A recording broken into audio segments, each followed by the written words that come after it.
Good evening.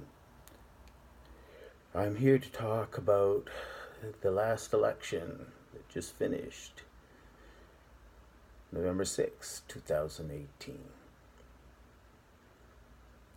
Before I get started, I just want to let everyone know that I am neither a Democrat nor a Republican.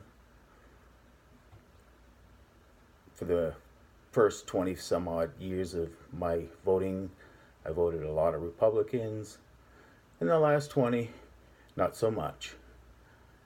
The last election, I didn't vote for any Republicans, but I did not vote straight Democrat.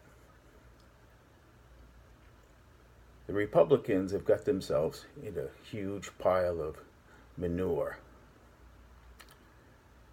They have lost the House and remain control of the Senate, and we'll get into that a little bit later. The Republicans lost South Carolina, 1st District. Think about that. The state that started the Civil War, they lost the 1st District, which had a Republican rating of plus 10. How do you do that? The last time they lost that district, or last time the Democrats had won that district, was like around 1980. And back then, the Democrats in the South were conservatives.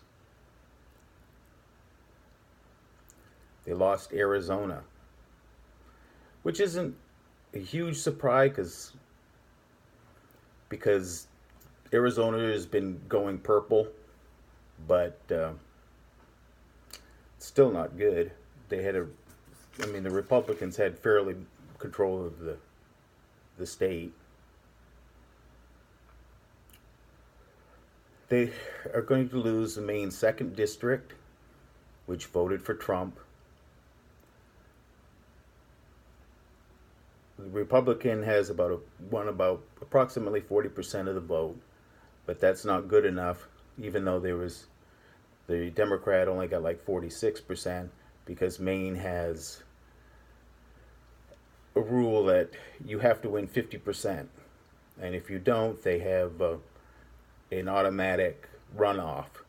So basically, when you vote your first choice, who you want. And if they don't get 50%, then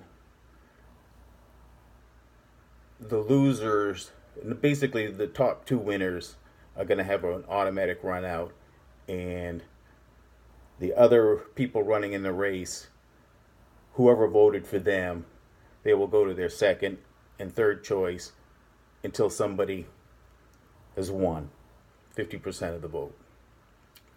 And he's not going to do that. So they're going to lose that seat too. As it stands in the House, the Democrats look to win approximately 233 seats to the Republicans' 202. There's still a lot of races still running, about 10 races still up for grabs, but most of those are leaning Democrats. So it may go one way or another, a seat or two, but that's about it. To let this really soak in, you have to understand. I was reading articles before the election, and they said the optimistic amount of seats that the Democrats could possibly win was only 230.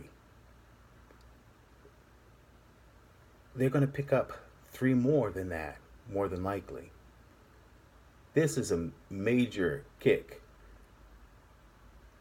in the Republicans.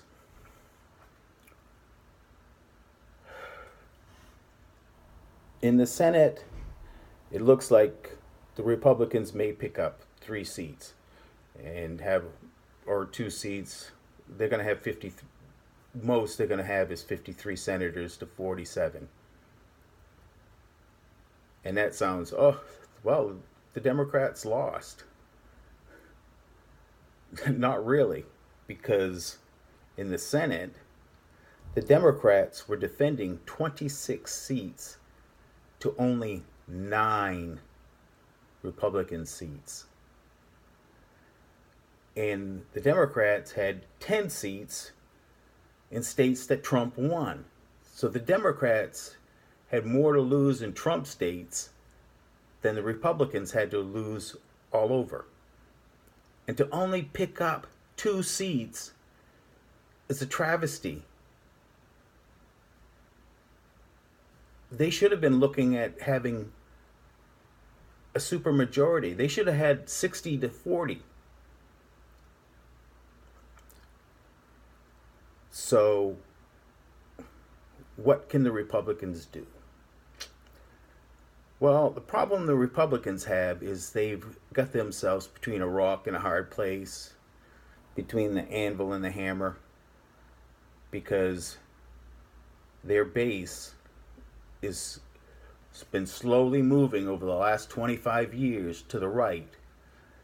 And so now a large percentage of your base is neo-Nazis, white supremacists, ultra-right wing groups, and right-wing Christians. Where they have lost is the women vote.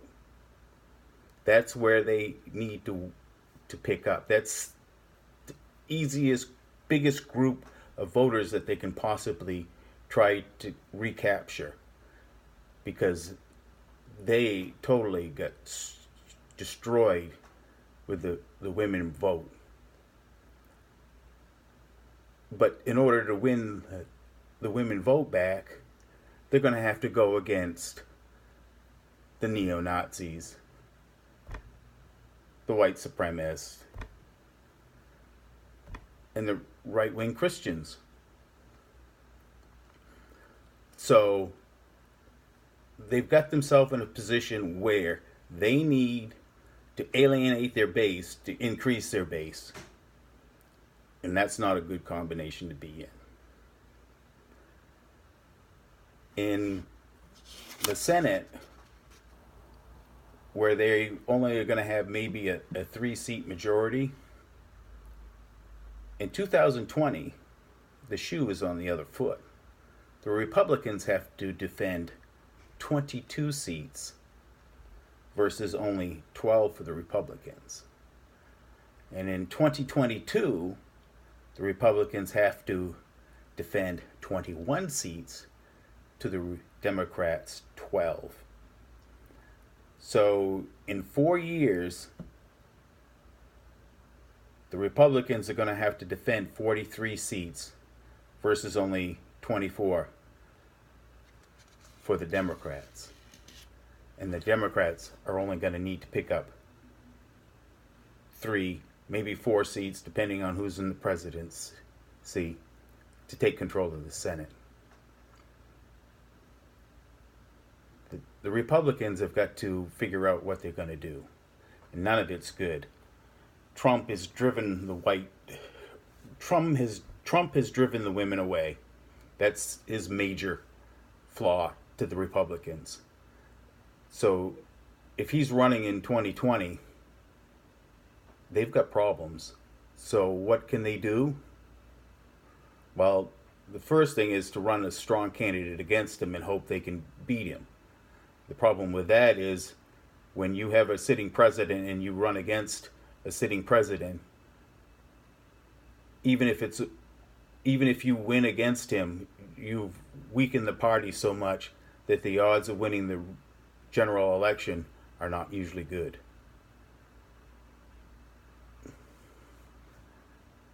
The Democrats are not going to vote to impeach Trump. He's their ace in the sleeve.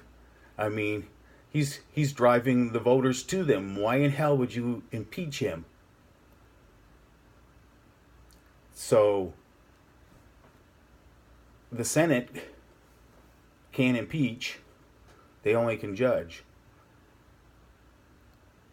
So I don't see how the Republicans do that unless they do some backhanded deals with the Democrats to vote to impeach, where they guarantee they'll impeach him and get him out of office. But that's going to cost the Republicans something. I don't know what. So, before I wrap this up, I just want to tell you, the Democrats, if anybody can screw this up, we all know the Democrats are fully capable of doing this. They have got most of the cards in their hands, and they have a sordid history of misplaying their cards. And I will go over that in the next video. This is the Shadow of Truth saying good night.